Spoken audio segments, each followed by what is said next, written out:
और कोरोना महामारी के खिलाफ लड़ाई में तीनों सेनाएं अहम भूमिका निभा रही हैं। इस मुद्दे पर आज तक संवाददाता मंजीत नेगी ने chief of defence staff general Bipin Rawat से खास बातचीत की। हमारे साथ chief of defence staff general Bipin Rawat हैं।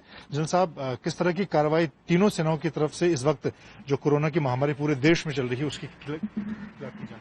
देखिए, कोरोना की महामारी से सही तरीके से उभर के आने के लिए पूरा देश एकजुट होकर कार्रवाई कर रहा है। जैसे कि आप जानते हैं कि समय समय पर हमारे पास निर्देश आ रहे हैं प्राइम मिनिस्टर ऑफिस से, कैबिनेट सेक्रेटरी खुद इसकी समीक्षा कर रहे हैं।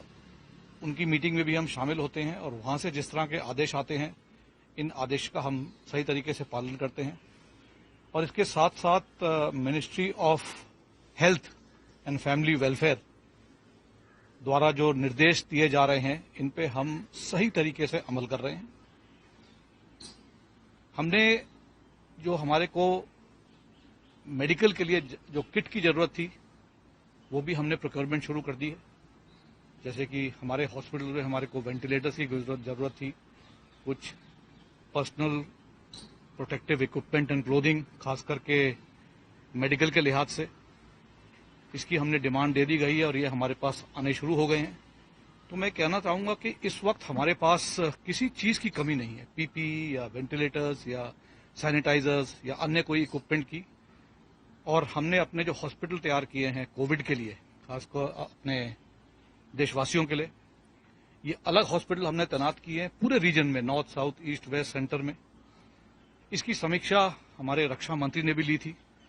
उन्होंने हाल ही में हमारे सब कमांडर्स इन चीफ से बातचीत करी और उन्होंने समीक्षा ली कि किस तरह से हम इस चुनौती का सामना कर रहे हैं और किस तरह से हम सतर्क हैं, किस तरह से हम तैयार हैं अपने देशवासियों को मदद करने के लिए। एक सवाल से फोर्सेस के अंदर तीनों सेनाओं की बात की जाए तो उनकी क्या स्थिति है, चाहे उनमें जो कोविड का कितना असर हुआ?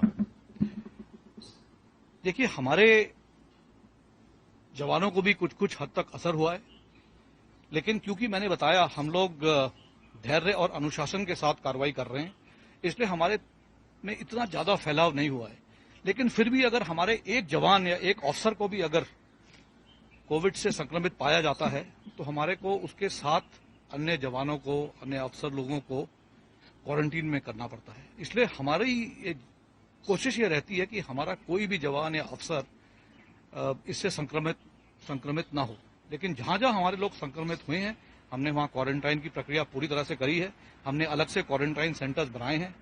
हम इस पर भी खास जोर दे रहे हैं कि अगर जैसे जैसे अब जवान 3 तारीख मई के बाद अगर कुछ ढील दी जाएगी मूवमेंट पे, हरकत करने पे, और हमारे जवान अगर छुट्टी से लौटेंगे या जिस तरह से हमारे लोग कोर्सेज से लौट रहे हैं कोर्स पूरा करने के बाद, खास करके उत्तरी और पूर्वी कमांड में जहां हमारे को इस वक्त सतर्क रहने की जरूरत है, वहां पर हम जवानों को पहले 14 दिन के लिए क्वारंटाइन कर रहे हैं, ताकि हमारे जो जवान बॉर्डर एरियाज में डिप्लॉय हैं, हम नहीं चाहते कि उन लोगों पर इसका कोई असर पड़े।